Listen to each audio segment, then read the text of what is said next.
I'm Joe Tessitore alongside Teddy Atlas. Good evening and welcome to the Thomas & Mack Center just off the Vegas Strip for tonight's main event.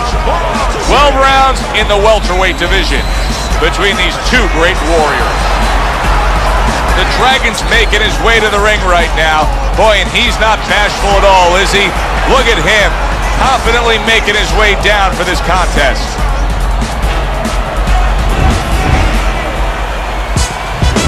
Sugar Ray Leonard's on his way to the ring. Boy, he looks confident. We've seen it many times with him through the years, but tonight, he's bubbling with confidence.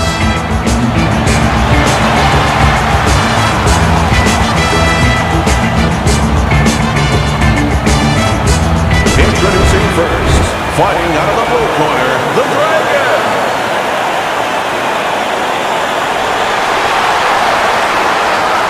His opponents in the blue corner, please welcome Sugar Ray Leonard.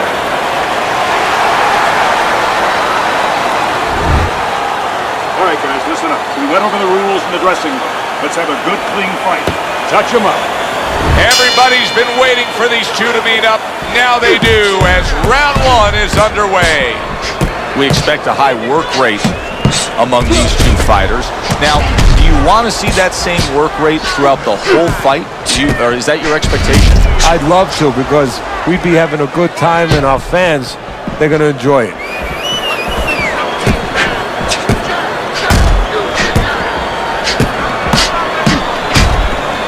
Good counter punch.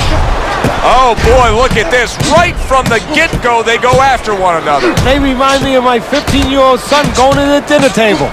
The Dragon's in a real tough spot now with that cut. How about that exchange? Oh, that's a bitter hook by Sugar Ray Leonard.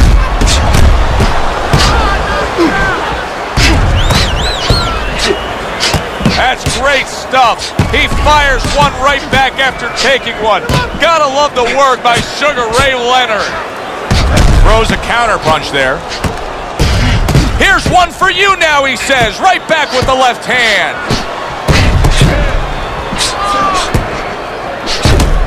That's a tried and true method that works out very well, the counterpunch landing by Sugar.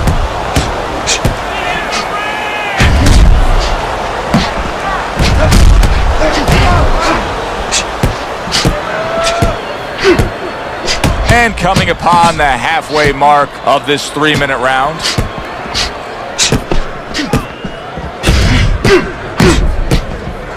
You know, it's a new day and age, but people should really reflect on the celebrity of Sugar Ray Leonard. There was a long time period in this country where he was undoubtedly one of the biggest superstars, not just in sports, but in all mainstream pop culture. Yeah, he was. First of all, he had that great smile. He was doing endorsements. He was doing soda commercials, you know. And I think what's interesting about that is that he's proved himself to the people. At first, they thought he was just this golden boy, this guy, you know, the Sugar Man, and he had all this great talent.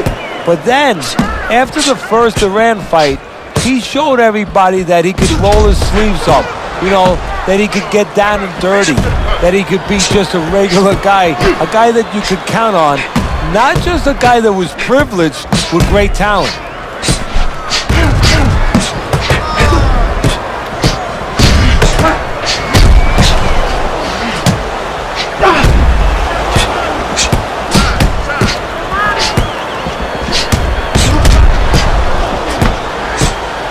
And they're swelling around his eye. He goes down. Oh, he may be close here. Can he survive the round?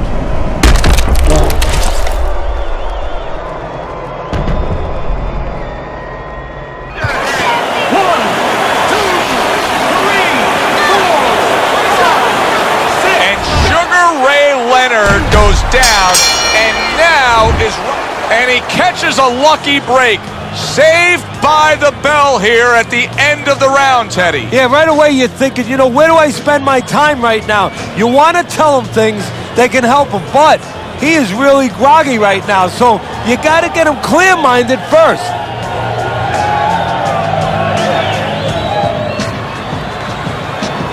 Swelling is nothing. Just focus on the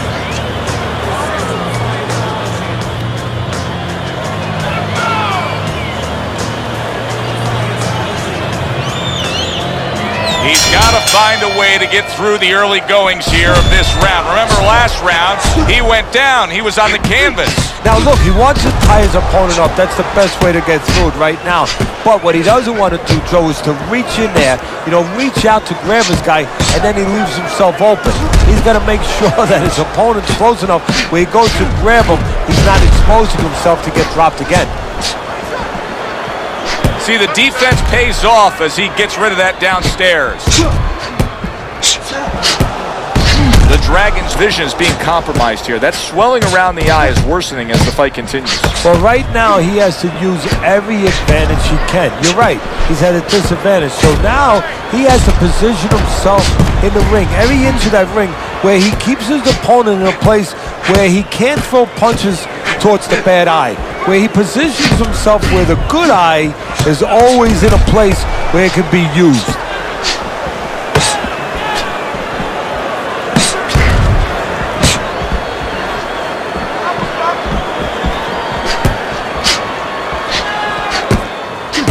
One of the great all-time storybook careers in boxing history, Sugar Ray Leonard. Obviously, turned pro, won a title at a young age, and then had the two fights with Hands of Stone, Roberto Duran, including the No Mas fight in New Orleans. Those fights really made him. And I'll tell you what I mean by that. They made him in two different ways. They made him where he found out that he could be more than a smiling endorsement guy, Sugar Ray Leonard. That there was something more substantial. That he could fight with you in the pits, in the dark alleys. That he had that kind of makeup, and everybody else found that out. And also, it helped him with the audience because people don't like a guy who's too privileged. And in this case, he showed that he was also a guy who could go down there and act like a blue-collar guy, just act like a fighter. And there he counters back against his opponent.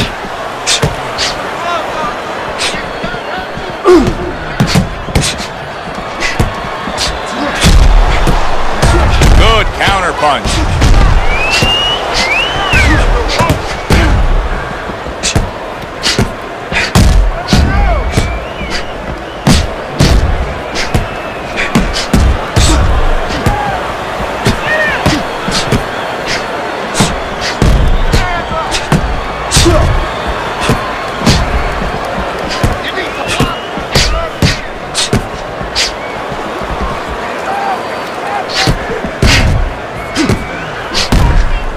Final 10 seconds. He gets hit, but he gives it right back. As we come to the end of the round, Joe and Teddy with you ringside. Teddy, that's one of those rounds where I wonder what were the judges looking for, because it's tough to kind of draw a line between those two fighters. Yeah, very close, but one of those rounds where you could steal it. You did a little bit more in those last 30, 20 seconds. Maybe that's the impression the judges are left with. Don't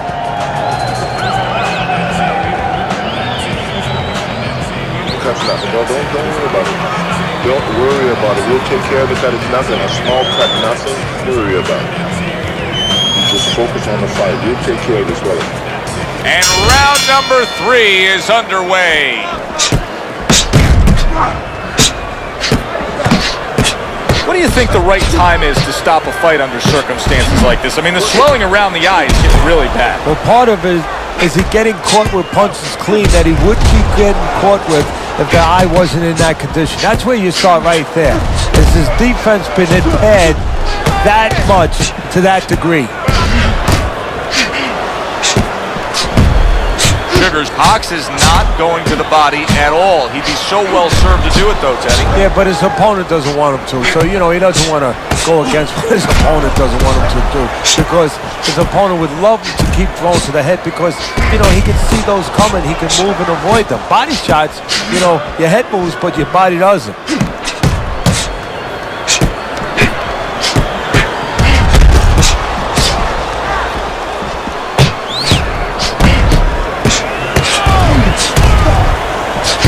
And he returns fire with a left hand.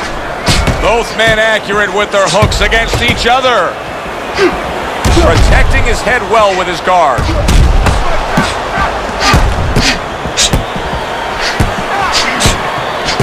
What does a fighter need to do to really build a foundation to a great career?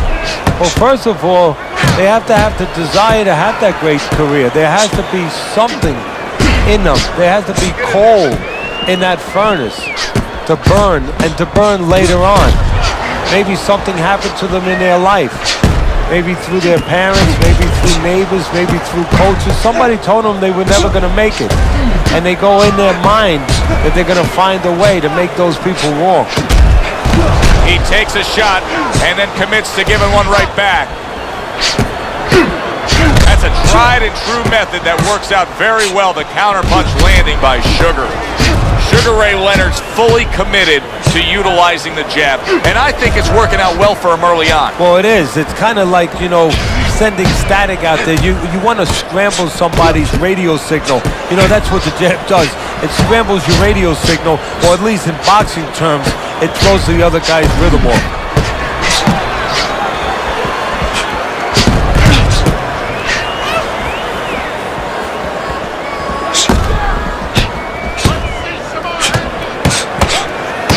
Not able to land the uppercut. Teddy, I have a very strong feeling as to what you would say if he walked back to your corner, because he's not doing any body work against a fast fighter. No, first of all, are there any kids still awake? Watch out. I mean, that's the first thing. Yeah, you're fighting those fast guys. You know, you don't go chasing what's fast. You know, you go downstairs what starts all the speed. I mean, those feet, you go downstairs to that basement, you start banging that body. You know, take away some of that speed. End of the round here, a round that saw a lot of action, the kind of round that fans pay to be here to see. Well, these are TV-friendly fighters, and we figured that coming in.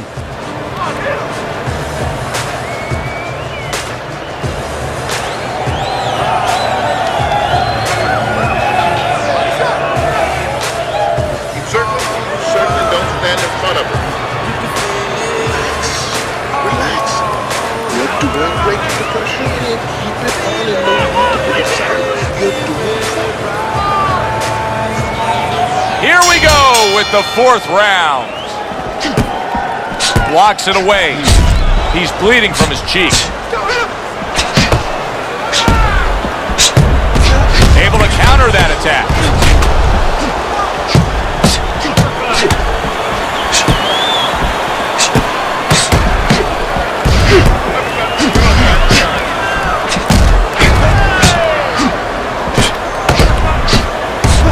Bleeding from the side of his face there.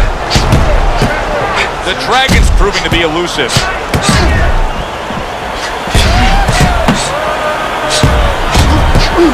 Lands the counter. The Dragon's controlling this fight right now. There's one main reason. His jab. Now, he's an inside fighter, but his jab has been the reason he's had success. Yeah, it's been successful on the outside with that jab, controlling range, controlling everything. And it's allowed him to get to the places you just alluded to on the inside in a safe way.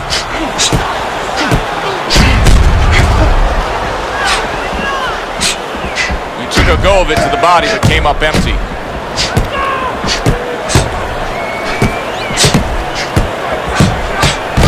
And that's what fighters do. Pulls the trigger right away after taking one.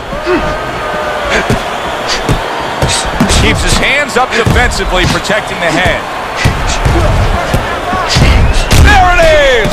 He is not in good shape. He could be on the deck in moments. Sugar's got a bad, big body shot, floors him.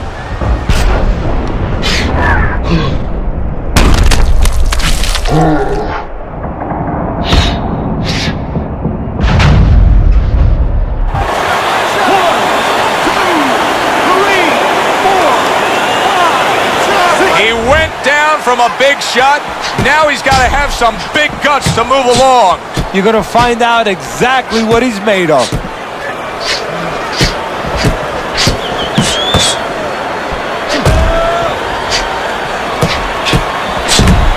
What a great round. 2 minutes in, 60 seconds to go.